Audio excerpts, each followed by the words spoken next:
પહોંચી જઈશું હું ઘેર નહીં હું દુશ્મનના ઘેર બેઠી છું અત્યારે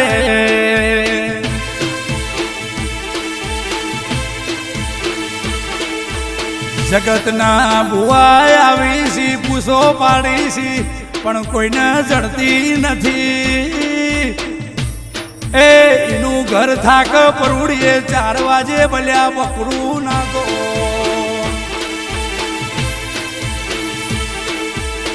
કે હું ભલ્યાની શિકોતર આઈ તાણીના આભના તારા દેખાય આ દાડો નો કર્યો હતો અને શિકોતર ઘેર નો આવો અરે રે ગણે પરા ગવડાયો